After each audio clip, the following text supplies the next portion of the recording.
Baik, salam sejahtera untuk kita semua. Sebelumnya, perkenalkan nama saya, Evaristus Rika Fijonsi. Saya jurusan Biologi.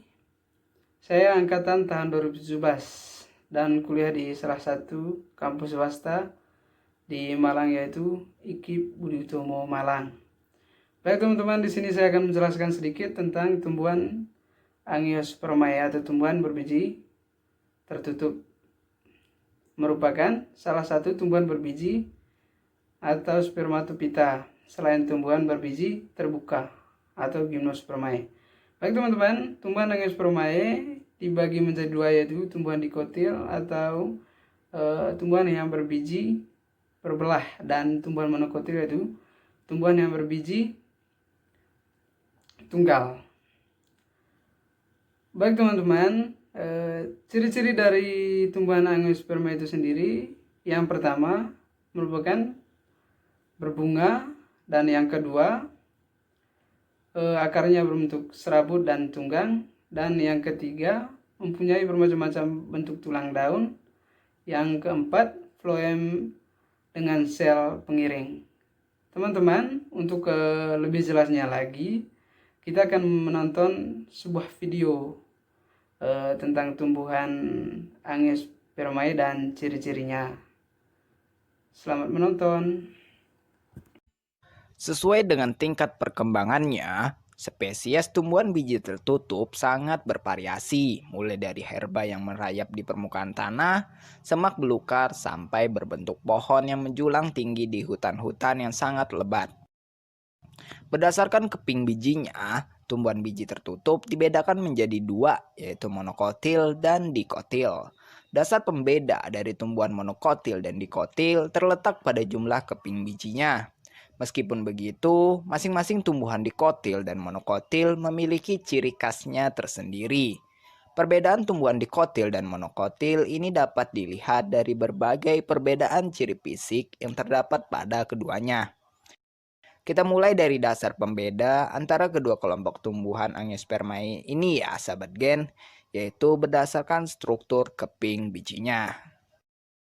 Biji dikotil adalah biji yang memiliki dua atau lebih keping biji atau kotiledon, sedangkan biji monokotil hanya memiliki satu keping biji atau kotiledon saja. Hal ini sesuai dengan asal-muasal pemberian nama dua kelompok tumbuhan ini gen, yaitu mono yang berarti satu dan di yang berarti dua. Selain dari perbedaan jumlah keping bijinya, perbedaan biji dikotil dan monokotil dapat dilihat dari struktur jaringan yang terdapat di dalamnya. Coba sahabat gen perhatikan gambar struktur biji berikut. Dari struktur tersebut, kita melihat bahwa embrio monokotil dilindungi dua jaringan, yaitu jaringan seludang yang melingkupi seluruh bagian embrio dan juga jaringan kulit biji.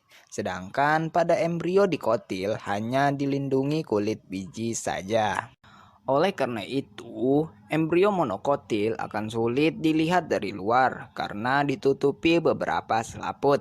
Sedangkan embrio dikotil dapat dilihat dengan mudah setelah mengelupas kulit bijinya.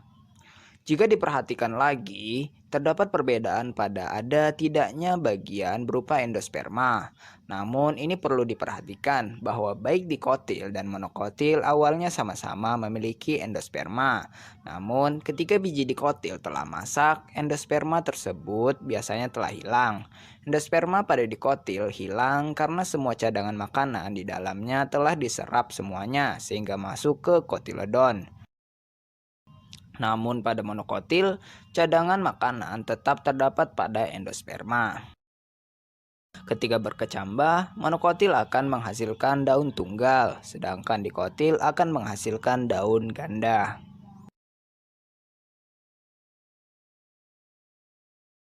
Kita masuk pada perbedaan struktur morfologi dari kedua tumbuhan ini ya, sahabat gen, yaitu meliputi perbedaan morfologi akar, batang, daun, dan bunga. Untuk bentuk akar pada tumbuhan monokotil berupa akar serabut yang tipis dan kecil, serta umumnya memiliki tudung akar. Sedangkan tumbuhan dikotil berupa akar tunggang yang bercabang dan kuat, serta umumnya tidak memiliki tudung akar. Untuk bentuk batang, tumbuhan monokotil umumnya memiliki batang yang tidak bercabang, tidak memiliki kambium, serta terus tumbuh meninggi. Sedangkan pada batang tumbuhan dikotil, ini umumnya bercabang-cabang serta memiliki kambium pada perbatasan antara jaringan xilem dan phloem. Adapun untuk bentuk daun, ini dapat dilihat pada tumbuhan monokotil, bentuk daunnya umumnya memanjang dengan tulang daun yang sejajar. Sedangkan pada tumbuhan dikotil, bentuk daunnya kebanyakan melebar dengan tulang daun yang menjari ataupun menyirip. Nah, sahabat Gen, perbedaan tumbuhan monokotil dan dikotil juga dapat dilihat pada bagian bunganya. Pada tumbuhan monokotil, bagian bunga umumnya memiliki kelopak dengan jumlah 3 atau kelipatannya. Sedangkan bunga tumbuhan dikotil umumnya memiliki kelopak dengan jumlah 2, 4, 5 atau kelipatannya.